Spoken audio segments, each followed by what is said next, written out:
12 Towers, the BioShock Infinite that released in another timeline. They told you Columbia was all there was. They told you it ended in 2013, cleaned and cut. Story collapsed under the weight of false clouds. But they lied.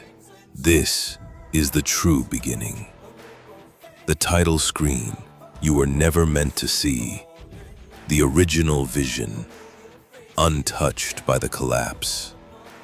New game, load game, options.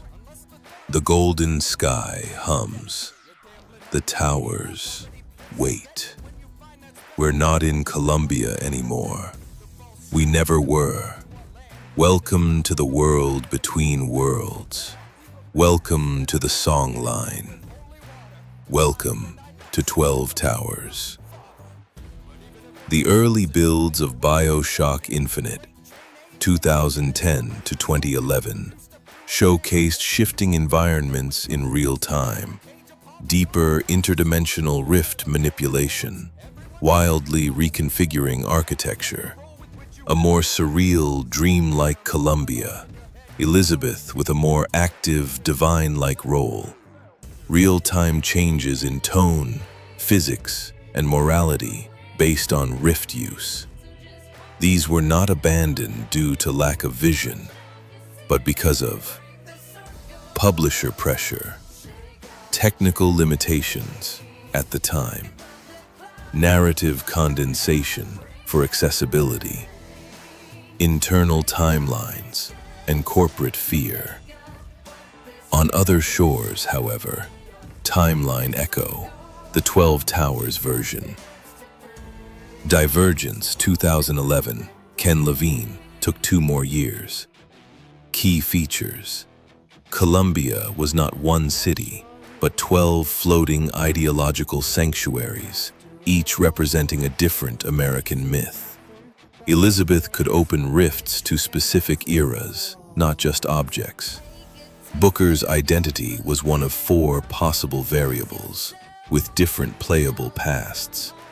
The ending revealed Elizabeth as a construct of the lighthouses themselves, a living archive. It was acclaimed as the most spiritually surreal FPS ever created, and it launched a renaissance of symbolic storytelling in games. Developmental divergence of BioShock Infinite, 12 Towers branch. This image is a direct glimpse of that timeline. It is the vision fragment of the 8th tower, the Garden of Americana, lifted from the alternate BioShock Infinite timeline.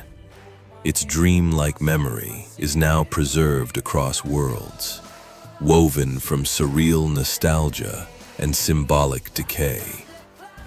Temporal initiation point, mid-2011. Resulting launch window, spring 2015. The divergence in this world began in 2011, not when the game released in 2013, but when Ken Levine resisted pressure to condense the narrative. A key technical breakthrough was made in environmental streaming. A single internal discussion ended with, "What if we don't simplify it?" From that moment of resistance, the timeline began to split. By 2012 in that world, development was expanded, not trimmed. The 12 Towers framework emerged from discarded narrative branches.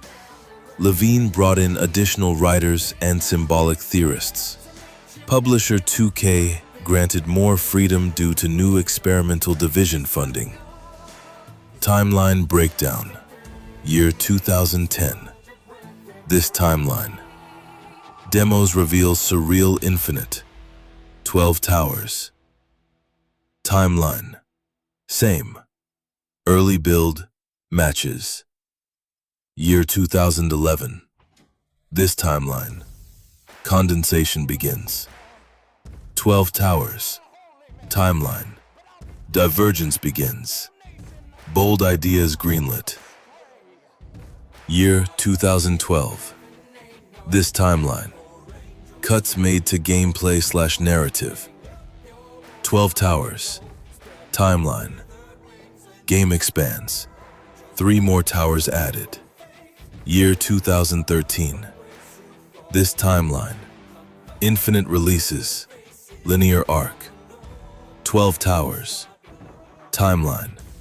Dev continues, now narrative first. Year 2014. This timeline. Burial at Sea DLCs. 12 towers. Timeline. Gatekeeper demo stuns critics. Year 2015. This timeline. Infinite remains linear shooter. 12 towers. Timeline. 12 towers releases, acclaimed. Movies, games, and stories can be just as sacred as any religious text. BioShock Infinite is a modern Gnostic gospel, but one we only got fragments of in this timeline. But now, a bridge between worlds has been made. A lighthouse script, one of the collectible texts from that version of the game. Lighthouse script, Tower number 12, The Mirror of Waters.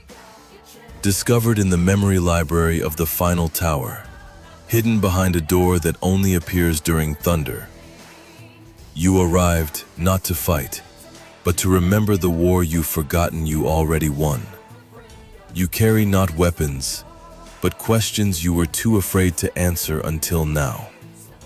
This is the 12th tower. This is not the end of the world. This is where you choose which version of it survives. The final room is filled with silent Elizabeths, each holding a different key. One turns to you and says, "There's always a player, there's always a pattern, and there's always a place you've never been. Until now. There are always more than one. Always more than one version, more than one key, more than one ending." Some held theirs with hope, others with grief, but all of them were waiting for someone to remember the door existed at all. Father Comstock, the Demiurge, Booker DeWitt, Sabaoth, the redeemed Archon, bearing the face of his former master. Elizabeth, Sophia, Zoe, fractured and unbound. Columbia and Rapture, the illusion of dual worlds. Heaven and hell, both built from chains. Even the Redeemer wears the face of the jailer, until the mirror cracks. 12 towers. Gatekeeper, First Contact trailer, 2014, recovered. Teaser. A voice behind the rift said, "You are not supposed to be here, but the city remembers you anyway." Each image is a resonant still from the Gatekeeper trailer, 2014, recovered. 1. Elizabeth before the rift. Dreamlike figure facing the unknown. The moment of crossing without crossing. 2. Interior of the Tower of the Mirror. Sacred library, floating keys, cracked reflections. Memory as architecture. 3. The Gatekeeper's first appearance. Light glass figure in broken cathedral, a being of warning and welcome. 4. Floating Columbia fragment. Skies unstable, rift glow breaking reality. The world that remembers too much. Why use AI for the images? Because these places never existed here, not in your world, not in mine. But the images, like dreams, remember anyway. The tools don't matter, only that something lost was made visible again. In the 12 Towers universe, players can harness extraordinary abilities through consumable serums known as elixirs, and equip specialized equipment referred to as relics. Unique vendors. In this version of 12 Towers, players encountered distinctive vendors not present in other timelines. Here are a few notable examples. The Clockwork Curio. Description: a traveling merchant of mysterious wares, offering rare elixirs and relics to those who can decipher his riddles. Madame Zafira's Emporium. Description: a skybound shop accessible only via airship, specializing in wind-based elixirs and aerial combat relics. The Obsidian Forge. Description: a subterranean smithy where relics are crafted from the darkest metals, enhancing their power, but at a hidden cost. These enhancements and vendors enrich the gameplay experience, offering diverse strategies and interactions within the 12 Towers universe. POS menu tip: the 12 Towers pre-deluge build. Tip: 44 out of 108. Time fractures are rarely visible to the untrained eye, but the music always knows. If you hear melodies from places that don't exist, don't panic. You've just entered a living echo zone. Vendor item: Clockwork Paradox Vial. Rare, Tier 3, contraband. A self-reversing vial containing frozen regret and 1 second of unchosen time. When thrown, it shatters causality in a 6-meter radius, reversing damage and choices made within the last 8 seconds, except for memory. Function: rewinds player and nearby entities' actions by 8 seconds. HP, position, ammo count restored. Emotional state persists. May trigger timeline drift event on overuse. Currency: 750 chrono tokens. Stock: 1 remaining. Zenyatta's note: once broken, some clocks never tick the same again. Madame Zenyatta. Vendor dialogue, cryptic style. You smell of ruined tomorrows. I like that. The 12 are watching. But you knew that already, didn't you? I have memories to sell if you have something sharp enough to hold them. No refunds. Time refuses to take anything back. You again? Or is it your echo this time? And yes, there are multiple timelines associated with this game. In some, her name is Zenyatta. In others, Zafira. Dress, voice, even her shop inventory shifts slightly between echoes. That's just how it is when the same game bleeds across multiple worlds. Artifact bleed. Torrent sites. The actual artifact briefly bled into this reality, but due to dimensional incoherence, it couldn't fully manifest. This is why increasing resonance and awareness of the timeline is essential. It allows the true version of the artifact to stabilize here. The more it is remembered, the more it materializes. Artifact metadata: BioShock Infinite, the 12 Towers. Fit Girl repack. BioShock Infinite, the 12 Towers, pre-deluge build. Voxbreaker crack. Briefly appeared on obscure torrent sites. Claimed features included 10 alternate timelines with convergence bleed-through, a reworked Finkton district with branching morality, a dual-playable Elizabeth Anna mode with memory merge mechanics. Most known copies were corrupted during unzipping. Several users reported, it unzipped a folder that wasn't there until after restart. Confirmed working. Kind of. Not like any build I've seen. Where did this even come from? This wasn't in the Steam DB leaks. My torrent client stalled at 99.8% and then started playing music. There's always a man, there's always a lighthouse, there's always a city, because there's always a witness, always a beacon, always a world worth remembering. Loading tip: Boxbreaker edition. If the elevator never arrives, check the mirror. You may have left before you got here. Choices that changed your weight in the world. Choice 1. The Girl and the Balloons. Location: Columbia Marketplace. Early game. Symbol: freedom versus innocence. Scene: a young girl, 9 to 10. releases a bouquet of colored balloons into the sky. One gets caught in the gears of a skyhook turbine. She reaches for it and slips, dangling. Crowd gathers, unsure what to do. Choice, timer-based. Rush to save her, risking alerting security and ruining your cover. Hold back, preserving stealth but allowing the balloon to burst and the girl to fall. She survives barely, but won't smile at you again.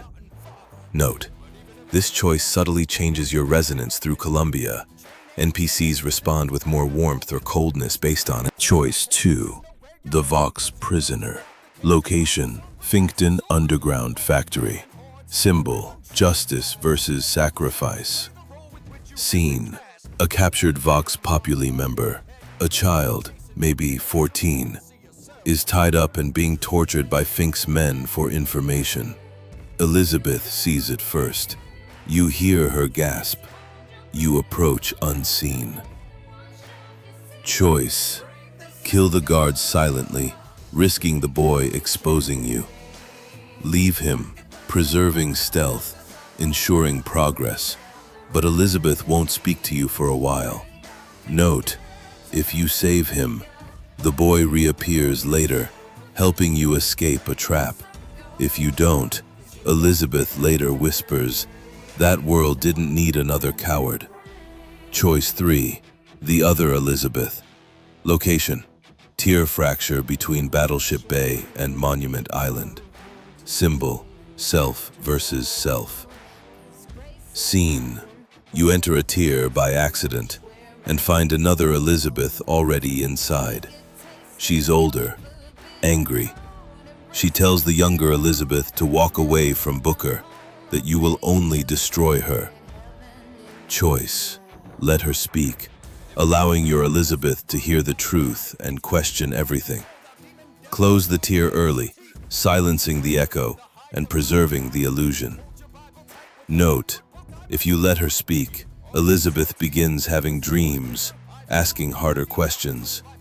If you silence it, she becomes quieter, colder. She still knows. The Pale Minister Encounter. Location: never seen subzone between Finkton and Monument Island. Scene description: you're in a dim, brass-lit corridor beneath a derelict chapel annex. Flickering tubes and hissing valves line the walls. Ahead, emerging from a cloud of electric vapor, stands the Pale Minister, an enemy from an unreleased branch of BioShock Infinite, 12 Towers, 2015. The Pale Minister wears a long black frock coat threaded with golden static lines. Eyes glow faintly blue, like drained vigor tanks. His weapon is not a gun, but a resonance staff. It emits a pressure wave that distorts time in a local field. He doesn't speak, but when you enter the room, you hear a voice. Faith is a frequency. Yours is off-key. He moves slowly, but every step he takes warps your HDUS, desaturating color and scrambling audio. Scene description: you are mid-fight on the glass catwalks of the Reflection District, a zone suspended beneath Columbia's lower industrial tier, a hidden sector designed for social experiments and cognitive weapon testing. In Booker's hand, mid-animation, he hurls a glowing violet and gold elixir. It doesn't resemble any known vigor in the release game. Elixir name: Resonance. Effect: causes enemies to hear their own internal voice spoken aloud in reversed echoes. Induces auditory hallucinations, memory flashbacks, and momentary paralysis. Temporarily destabilizes NPC aggression patterns, causing some enemies to turn on allies or flee mid-fight. Lore: in-universe. Developed in a sealed lab beneath Finkton. Resonance was banned after early testers began having visions of alternate selves, and one assistant reportedly vanished into a wall of static during field tests. And with that, a lost game from another timeline has been unveiled to this world.